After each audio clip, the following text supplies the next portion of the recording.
Taking a look at another Christmas comic book, this is Erik Larsen's Savage Dragon issue 106, which means it has a cover date of December 2002. So the series was basically 10 years old at this point.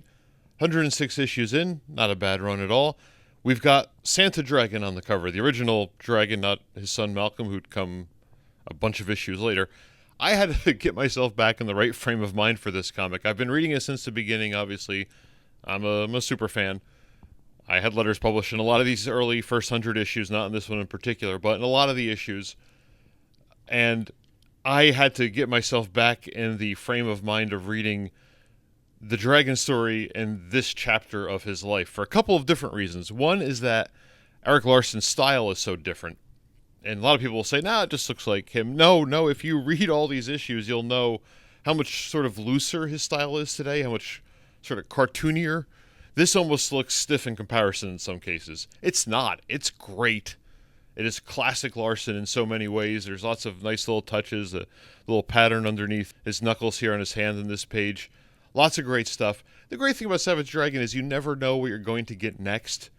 Erik is free to break loose and do whatever he wants and play with format, play with the characters, play with the storytelling. This one has an omnipotent narrator? I think that's what we call it, right? Omniscient narrator, I guess is... Yeah, it's probably omniscient, not omnipotent. Yeah, omnipotent would be like super powerful or never die. Anyway, you got the narrator in this one talking in the second person. Well, talking to Dragon directly. This is your life, Dragon. Things have not been going along pretty good for you lately. So it's basically there to catch a new reader up, which is another thing about Savage Dragon. As big a mess as the reprint situation is beyond the first, bunch of issues, and the archives in black and white are pretty well caught up, but every issue can be someone's first. You're going to be jumping into the middle of a huge storyline. You're going to be jumping into a lot of characters in a lot of situations. And even for me, someone who's read this book from the beginning, transporting myself back in time to 2002, when Jim Valentino was still the publisher of Image Comics, by the way, I forgot what was going on exactly. He's married to Jennifer here. That chunk of Earth that had been taken away in issue 50-ish or so had come back. Things were settling back in. Dragon was married to Jennifer. Things were a little bit happier, except there was this uprising going on underground in Chicago, which leads to the opening action sequence where he and Jennifer have to put down this uprising of these various monstrous creatures, which you'd expect to get from an Erik Larsen comic book. That's all true. So that's good. Jennifer goes out and dives into the work. Dragon follows up, of course. There's a big punch out. But the point is, the story begins on action. The first 5 pages are all action. 6th page, all action. 7th page is where the plot sort of begins. And this is where we learn that Rita Meter Maid is missing. She's been taken by someone. We have to find her. How are we going to find her? That's the next section of the story. That's where the story actually comes into being. You get this one page heavy in dialogue. Yes, there's a lot of dialogue balloons. It helps explain things to the new reader. It helps set up the plot. Basically, it gives us the idea of how we're going to find her through the scientific method, and then we're on our way to bringing in all of Dragon's friends to help find them, including some ex-Freak Force members here. And as the big Freak Force fan that I am, I appreciate any time they show up here. So you get a couple of them. A couple different scenes of people looking for the characters, and then, because it is a Christmas issue, which I think actually came out after Christmas, this elf guy shows up.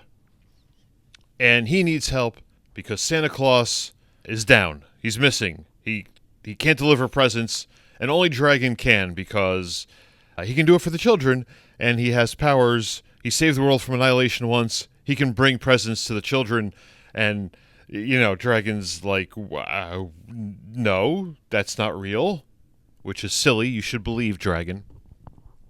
But Jennifer convinces him it's a good idea, and so off he goes for some training. There's some lighter moments here. GLUM is around. God, I love GLUM. GLUM is awesome. GLUM is funny. We're now looking for Rita Meter Maid. We found her. She explodes. She becomes giant size. For those of you who didn't know, her power was to become super large, and here they get her powers to kick off on their own, and they find her, and she tries to kill her captors. They stop her. and everyone lives happily ever after. We'll get to that in a second, though. That's happening over here, while Dragon over there is delivering presents. But because this is a Savage Dragon issue, nothing goes simple. And this guy, who's drawn really cool, looks like a Kirby kind of character, right? With the glider, sort of the Green Goblin almost glider, so that's more Ditko. But it feels like Kirby to me, with the armor and the blasting fists and all that kind of stuff. Interrupts the whole thing, while Dragon is there with, the daughter and GLUM, trying to deliver presents to all the boys and girls, all the good girls and boys. And as the elf said, they're not all good girls and boys, so that helps narrow it down a little bit. But that starts another big fight scene, right? You get another 4 or 5 pages of Dragon in action, which is what you want from a Savage Dragon comic book. You don't want things to stay static. You don't want this to be a deep-thinking dragon having a conversation and talking people down. This is all action all the time, including Dragon getting his hands basically blown off over here on the next page, which, sounds powerful, sounds painful, but he was able to save himself by biting down onto the rope that he's hanging from. It's just a great action scene. The red suit looks good on the green character. It just goes so well. As a Christmas comic, red and green makes an awful lot of sense, so I'm glad they had a chance to do that. And then at the end, there's the happy ending. There's Rita. Everyone's reunited. There's a couple bits of dialogue to say everything is fine. We're all happy. The end. It is a very weird issue, to be honest. We have our, 2 or 3 major action scenes in there, and there is a through line to the plot. The Christmas thing is weirdly tacked on, but that's kind of the fun part of the issue. The most memorable part is Dragon meeting the elf and trying to do the presents and then ultimately being unable to, but it's okay because they find Santa Claus anyway over here. It's probably bad plotting in sort of the classical storytelling style, but when you're talking about a Savage Dragon series, it kind of makes sense and it fits right in, so I'll forgive it that. If I wanted to be a technical reviewer who gets into detail about the 3-act structure and wants to put those classic storytelling formulas and tropes into place here, I'd probably have problems with it, but as a Savage Dragon issue, it's perfect. It's exactly what you want, and it's a lot of fun. And it's followed up by Chris Giarrusso coming in with a comic bits where the tree tries to take out the superhero character, and it's 2 pages. It's really cute. It's fun. And then there's, in the FIDAX, in the back, the letters column, we learn the sad news that this is Chris Eliopoulos' last issue as the hand letterer of the series. So all those great sound effects that you get used to that just look like what you'd expect to find in an Erik Larsen comic book, going back to his Spider-Man days, not going to be there anymore. There's going to be a new letterer. Erik Larsen said he has one lined up already, and he'll be starting the next issue. I think that may have been John Workman at the time. I forget, there were a couple other letterers along the way. Or was it Tom Orzechowski? I think it was John Workman. I don't know. I should pull out the next issue and find out, but I just don't have it in me right now to go find that box and go ever deeper.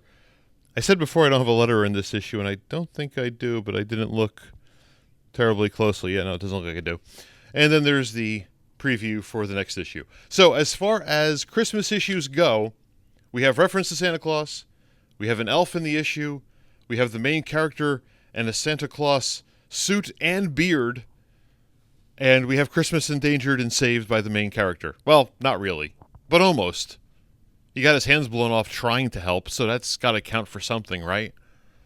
It's not a rom-com, it's not a Hallmark movie, but it does have enough elements of Christmas, including the Christmas tree is more the backup story from Chris Giarrusso, so we can't call that a major part. But a fun time was had by all, and this is just another fun issue. Classic Savage Dragon, issue 106, Christmas Stalking, it's titled, of course. A perfect title for an issue in which the elf stalks dragon, I guess. I don't know. Just run with it. It's fun. It's Christmas. Enjoy. Thanks for watching.